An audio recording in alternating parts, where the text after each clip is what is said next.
What is up, San Antonio Spurs fans? Welcome to TSR Sports. What a crazy week we had to start off losing against the Kings, who felt like they couldn't miss a shot. But then, in the last week of the Staples Center, the Spurs lay the smackdown on the Clippers, blowing them out.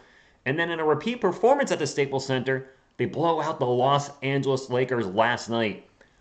2-1 for the week, and I don't know what's going to happen with this team moving forward, but they are fun to watch for sure. I'm going to get into my version report card. While I'm doing so, drop a comment down below what you liked about this week, what you didn't like, who stood out, maybe who didn't. Hit that thumbs up if you like, support the channel, and subscribe for more Spurs content. Let's get into it. It's time for the good, the bad, and the ugly.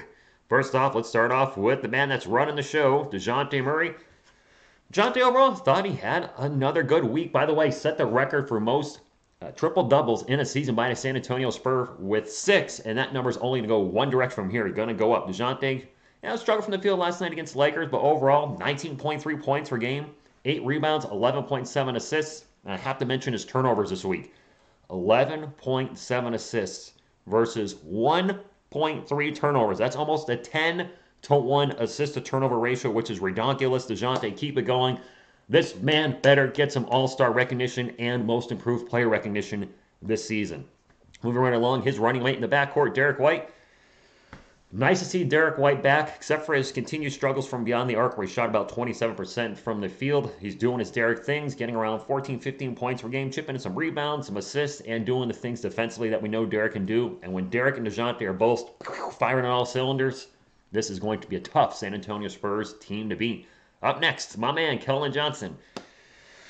This is a good and bad week for Keldon. While it's nice to see him average a double-double, just about 15 points per game and 11 rebounds. He was really crashing the boards this week. I think he had a double-double in every game. Did struggle from the field. Not so much from three-point land, shooting 40%. Nice to see him hit his free throws. Actually, all of our Spurs, minus Jakka Purdle, shot well from the free throw line this week, but his two-point field goal percentage really struggled, and overall from the field shot 34%. I feel like that's more of an anomaly than anything. I expect Taylor to pick it up moving forward, but really struggled from the field at times this week.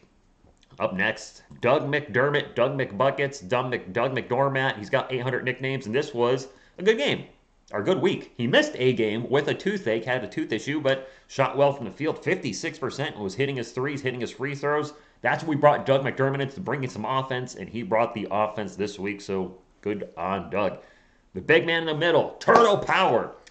I kind of thought this was a good and a bad week for Jakob Pearl. He did his things defensively, did his Jakob things. I love the 3.3 assists, but his points per game, his rebounds, and his field goal percentages were all down. None of those numbers are bad per se, but Jakob has raised the bar. We do expect more from Jakob Purdle now, so that's a good thing. If this is a bad week for him, I'll take it. Last year, this would have been a good week for him, but this is now below the high standards he set, and I think he'll play better moving forward throughout the season.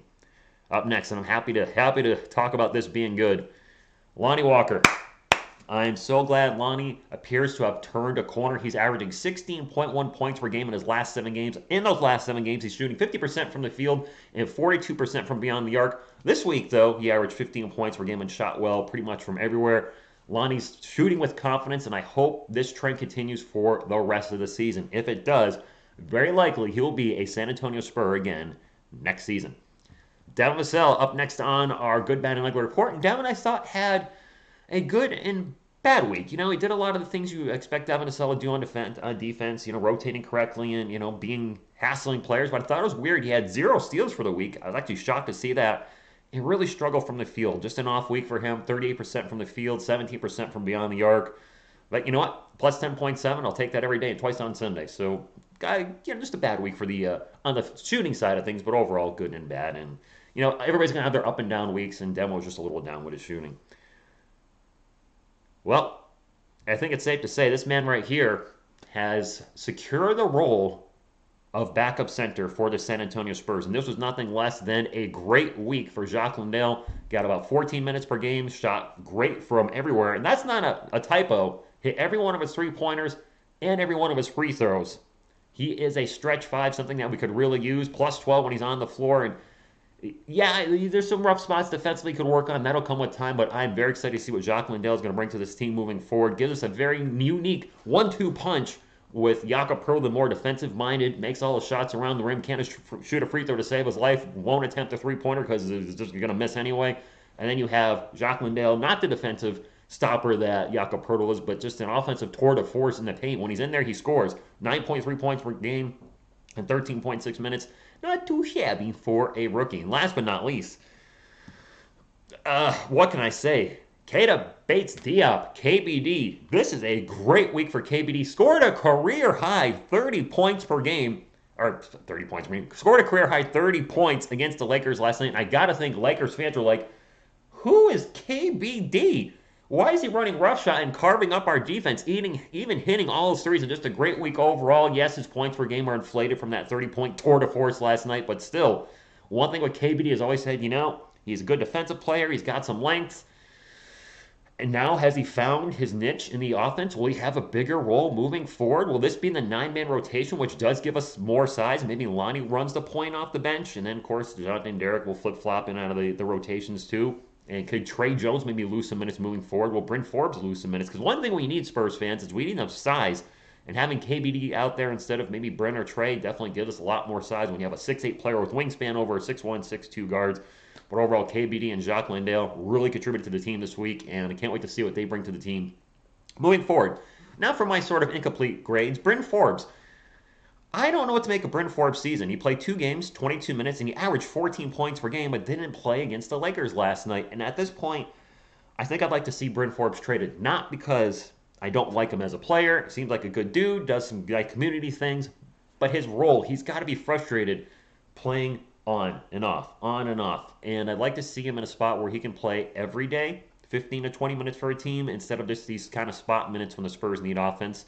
But if he's happy in that role, and he's happy here and enjoying the rebuild, then by all means, my man, stay here, and we'll call on you off the bench when we need you. Trey Jones. Not a good week for Trey Jones. He played in all 3 games, 12 minutes a game. He scored 0 points. He was 0 for 5 from the field. Yeah, he got some rebounds, assists, etc., and was navigating the offense, El Capitan, but 0 points? I kind of wonder moving forward if, he could see a reduced role. Maybe this is just an anomaly week, an off week for him. I'm using the word anomaly a lot, but Trey, just a really weird week. Up next, the man who I believe is done as a Spur.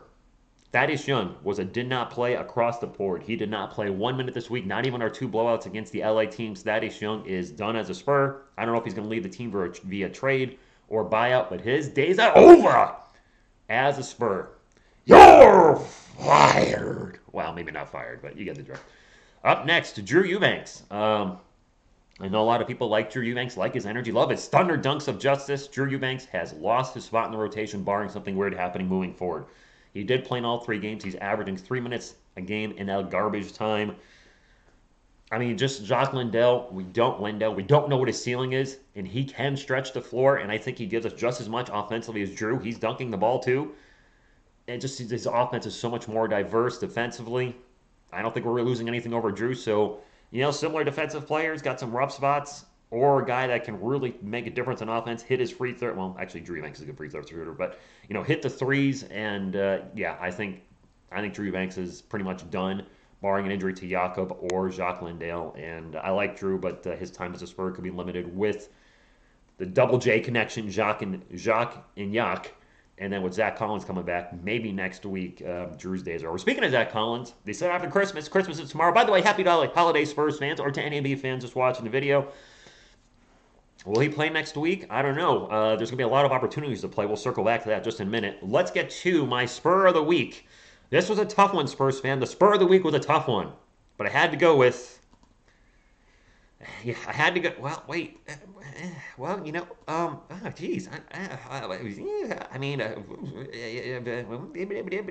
see a pattern here? For the first time in TSR Sports history, or maybe not the first time this season, I'm giving the whole Spurs team a Player of the Week. Wow, that looks really weird, by the way. Everybody contributed. Everybody. I mentioned Bryn Forbes didn't play last night against the Lakers, but gave us some huge scoring when we needed it against the Clippers and even in the Kings loss. Trey Jones, even though he didn't score, was contributing. And then just everybody that's on the backdrop here, DeJounte, Derek, Kelman, Doug, Jakob, Lonnie, Devin, Jacques, KBD, all had their moments throughout the week. And I think this was just a combined maximum effort, Deadpool style, by the team. And I think this is going to be the team for the rest of the season. We're not going to have that guy that's out there averaging 25 points per game, but that's okay. I think this might be the primary 9 guys off the bench plus Trey. I don't know what's going to happen with Zach Collins moving forward. Somebody's going to have to get their minutes reduced. I don't know what Pop's going to do with Zach Collins at all. I'd like to see him at power forward. Does that mean KBD gets less minutes? I mean, can KBD repeat this performance that he had this week on a weekly basis and average double-digit scoring? Then maybe that means they ease Zach Collins into the rotation. I don't know. Maybe we have a 10-man rotation. Do we try to go 11-man with Trey Jones? I don't know. But my Spur of the week is the whole team. So Merry Christmas, San Antonio Spurs and Spurs Nation. We laid the smack down of both LA teams and closed the doors again on an LA arena. We did it years ago. I forgot the name of their arena was before, but the Spurs knocked the Lakers out of the playoffs and they changed the name. And then the Staples Center, we put the final nail in the coffin. Booyah! Suck it, LA. I'm just kidding. Well, maybe a little bit. Suck it, LeBron. I'm just going off on a tangent. That was a great one last night. I'm still pumped up about it. And that's all I got. Coming up next, the Spurs have the Detroit Pistons, the Utah Jazz, the Miami Heat, the Memphis Grizzlies, and the Detroit Pistons to close out the week. That's right. You heard me right. That's 5 games, 5 games, 5 games, 5 games, 5 games for the San Antonio Spurs. Wow, I'm not calling all of them. I'm going to call all but the Grizzlies game. The Grizzlies game is on New Year's Eve. I'm not calling that game. I'm going to take the night off. I'm sure a lot of you will be out doing stuff too. So I'm like, you know what? That game I can take off. But man, what a great holiday week. Again, to just looking at everybody here just contributing left and right for this team. And if this is how we're going to win, so be it. This was probably my favorite week as a San Antonio, for this season, as a San Antonio Spurs fan, to just knock off the 2 LA teams who I'm sure we were underdogs against both. And I know you could you could say the Clippers didn't have Kawhi Leonard, and I think they may have been missing some other players. The Lakers are obviously missing a lot of people, but they still had all their all-stars, all-stars, because some are not going to be all-stars ever again, but LeBron James will still be an all-star, Russell Westbrook lightly, but previous All-Stars, Carmelo Anthony, Dwight Howard, DeAndre Jordan, and there's probably somebody else I'm missing. Of course, Anthony Davis is out, but just, watching that Lakers team last night, the biggest difference I saw between our team being young and their team being old as dirt is I saw team chemistry with the Spurs. And that's going to be, I think, we have great team chemistry right now. The offense is absolutely clicking lately, and I'm excited to see where the Spurs team is going to go. A lot of fans were asking for the tank earlier this year. I'm glad that we've turned it around, and maybe, who knows, maybe the play-in is a possibility, maybe even a top 8 seed if they keep playing the way they are. They really have impressed me this week, and they're going to have games they lose, and they're probably going to lose again to a bad team that we're not expecting them to lose to. It's going to happen. We're inconsistent. We're a young team, but dang, they are fun to watch. That's all I got. Happy holidays, everybody. Have a safe Christmas or whatever holiday you're celebrating this week. Enjoy your time with your family. Thank you for being a supporter of TSR Sports, and that's all I got. Thank you for tuning in. Until next time, and as always, go Spurs, go!